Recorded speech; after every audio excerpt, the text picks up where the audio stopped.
abrisse as fendas da vida.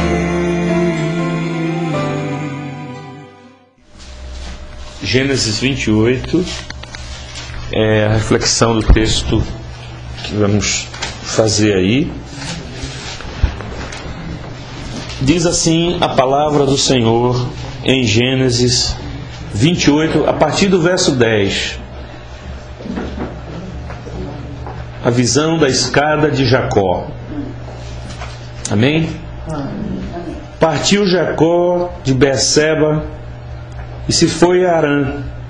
Chegou a um lugar onde passou a noite, porque o sol já se havia posto.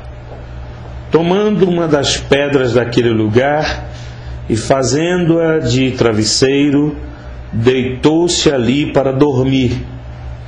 E sonhou. Eis que uma escada estava posta na terra, cujo topo chegava ao céu, e os anjos de Deus subiam e desciam por ela. Por cima dela estava o Senhor, que lhe disse: Eu sou o Senhor, o Deus de Abraão, teu pai, e o Deus de Isaque. Esta terra em que estás deitado, eu a darei a ti e à tua descendência. A tua descendência será como o pó da terra. Estender-te-ás ao ocidente, ao oriente, ao norte e ao sul, e em ti e na tua descendência serão benditas todas as famílias da terra. Estou contigo, e te guardarei por onde quer que fores, e te farei tornar a esta terra. Não te deixarei até que tenha cumprido aquilo que te tenho dito. Despertando Jacó do seu sono, disse: Na verdade o Senhor está neste lugar, e eu não o sabia. E temeu, e disse: Quão terrível é este lugar! Este não é outro lugar senão a casa de Deus. Esta é a porta dos céus. Então se levantou Jacó de madrugada, tomou a pedra que tinha posto por travesseiro, ele erigiu-a em coluna e derramou azeite em cima dela. E chamou aquele lugar Betel.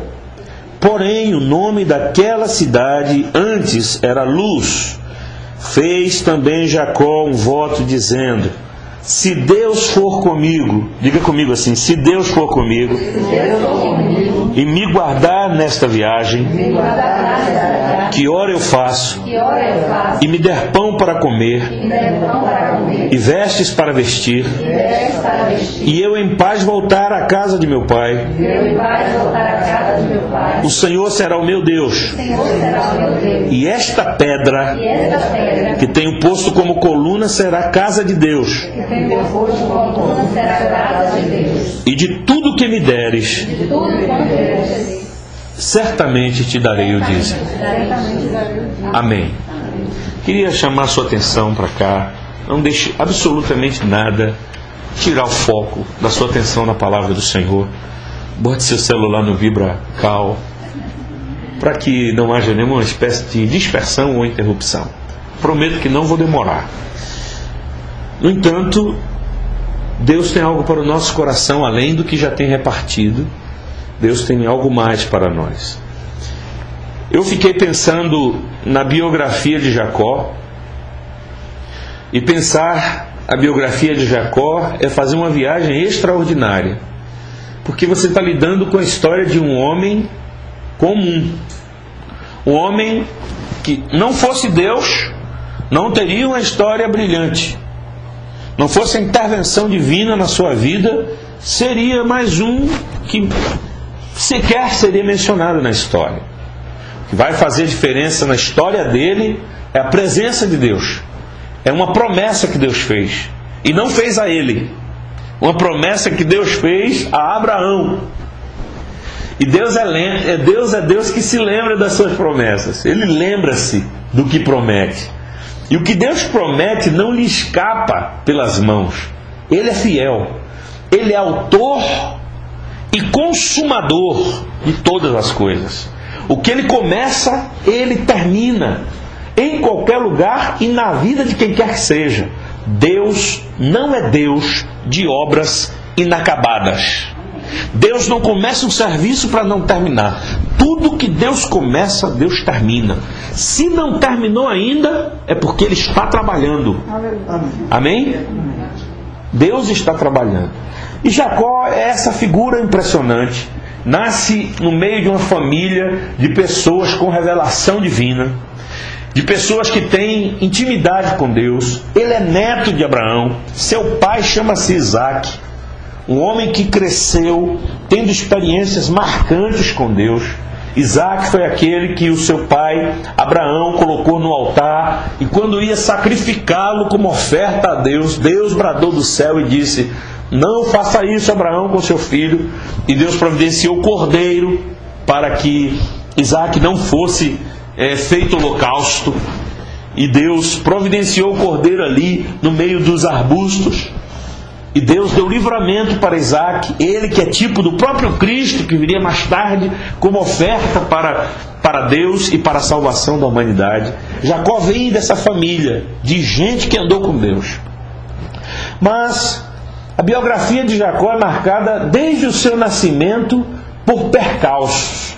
Jacó traz em si o estigma de um homem que vai contrariar a proposta da promessa de Deus.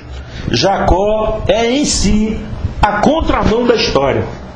Deus estava prometendo coisas para os seus parentes, e Deus disse que levantaria da descendência de Abraão pessoas que seriam instrumentos para a glória dele.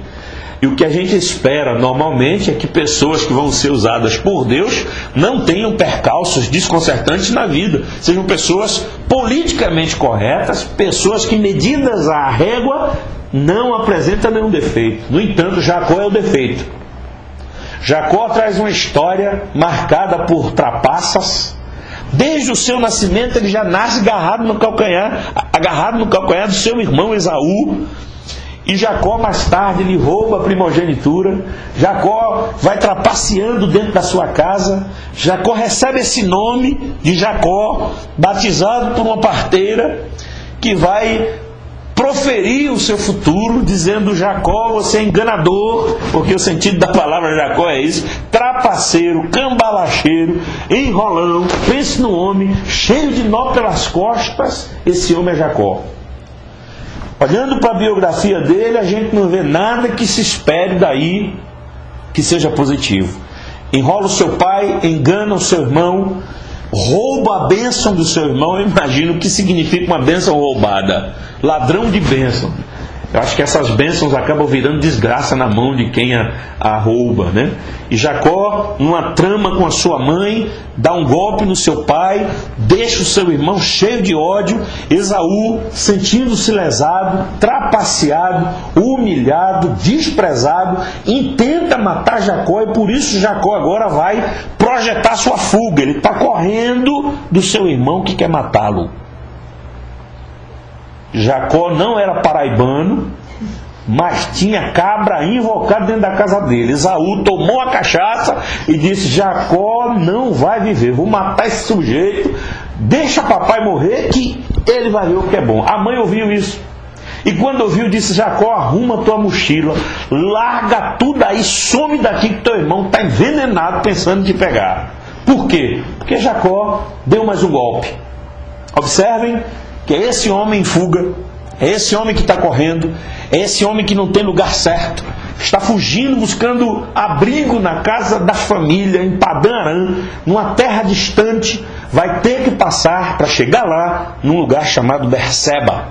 Esse lugar existe até hoje, e é um local em Israel que chama a atenção de muitos conflitos. Berseba. Jacó passa por lá, ainda deserto. O lugar é meio lúgubre durante a noite, é tenebroso durante a noite. Embora seja chamado de luz, é lugar de trevas. Durante o dia há desconforto, calor do sol causticante. Não tem como hospedar ninguém naquele lugar. E ele, cansado, fugindo do seu irmão, com o seu passado comprometido. Observe que quem foge não quer olhar para trás. E quem não pode olhar para trás com candura, com amor, com prazer, é porque tem compromissos e comprometimentos com o seu passado. O passado de Jacó estava detonado. Ele olhava para trás e se angustiava, sentia medo. O seu irmão era a sua maior ameaça. Diga-se de passagem que Deus está usando essa circunstância para começar a tratar o caráter de Jacó. Porque Deus não usa qualquer um de modo algum. Primeiro Ele trata o caráter, trabalha na estrutura, muda a natureza do homem, transforma esse homem para levar o homem para o centro da vontade dele. É assim que Deus trabalha na nossa vida. Jacó precisa fugir porque Esaú, seu irmão, quer matá-lo. Olhar para trás, portanto, era uma maneira de fazer Jacó aventurar-se nos desertos por aí, numa busca de abrigo e de saídas para o seu problema.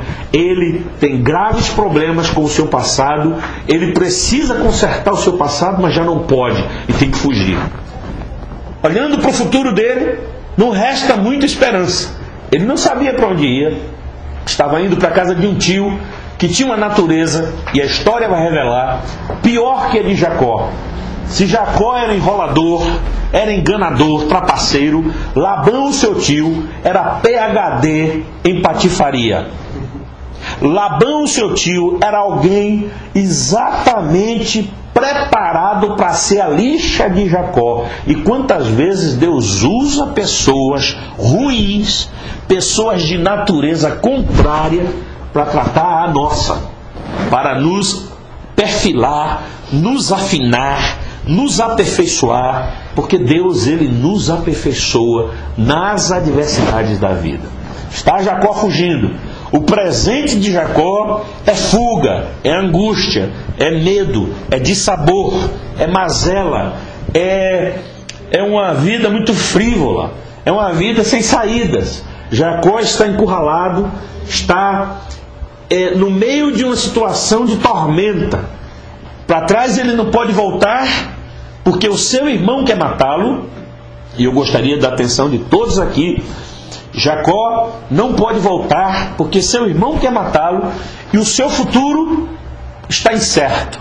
A noite chegou, diz o texto, partiu Jacó de Berseba e se foi para Harã. Chegou a um lugar onde passou a noite. Sabe o desconforto de quando a noite chega e você não tem onde se abrigar? Sabe o desconforto de um homem que não tem uma hospedagem, que não tem a casa de um parente e está no meio da rua, aventurando o recomeço da vida? Sabe o desconforto de alguém que está com o coração febril, ansioso? É Jacó nessa situação. A noite o pegou no meio da estrada, diz o texto. Chegou a um lugar onde passou a noite, porque o sol já se havia posto. Essa expressão ela é simbólica.